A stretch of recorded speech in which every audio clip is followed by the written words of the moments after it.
Praise Lord. ഒരു ചിന്ത നിങ്ങളുടെ മുമ്പാകെ വെച്ചുകൊള്ളട്ടെ. പ്രാർത്ഥിക്കുന്ന ദൈവമക്കൾ കൂട്ടത്തോടെ വിശന്ന് നിൽക്കുന്ന സിംഹങ്ങളുടെ ഗുഹയ്ക്കകത്ത് വീണ ഒരു ഇരയെ പോലെ ചില സമയങ്ങളിലായി പോകാറുണ്ട്.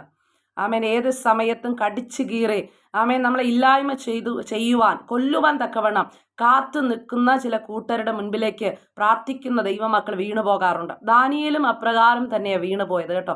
120 ദേശാധിപതിമാരും പ്രധാന ദേശാധിപതിമാരും 2 അധ്യക്ഷന്മാരും ചേർന്ന് അസൂയ പൂണ്ട് അവന് ലഭിച്ച ആ ദാരിയാവേശ് കൊടുത്ത പദവിയിൽ അസൂയ പൂണ്ട് അവനെ നശിപ്പിക്കുവാൻ തക്കവണ്ണം ചില കുതന്ത്രങ്ങൾ മെനഞ്ഞുണ്ടാക്കി. എന്നാൽ ആ രേഖ എഴുതിയെന്ന് ദാനിയേൽ അറിഞ്ഞപ്പോൾ അവൻ എന്നും പ്രാർത്ഥിക്കുന്നത് പോലെ 3 നേരം യെരൂശലേമിൻ്റെ നേരെ കിളിവാതിൽ തുറന്നിട്ടിരുന്ന് പ്രാർത്ഥിച്ചു.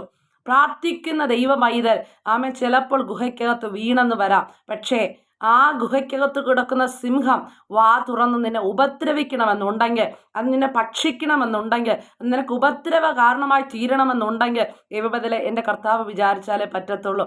അങ്ങനെയെങ്കിൽ ആമേൻ നമുക്ക് വിരോധമായി പ്രാർത്ഥിക്കുന്ന ദൈവ പൈതലിന് വിരോധമായി എത്ര കൂട്ടം എഴുന്നേറ്റാലും, എത്ര കൂട്ടർ എഴുന്നേറ്റാലും, എത്ര സിംഹങ്ങൾ അലറിയാലും ഭാരപ്പെടേണ്ട.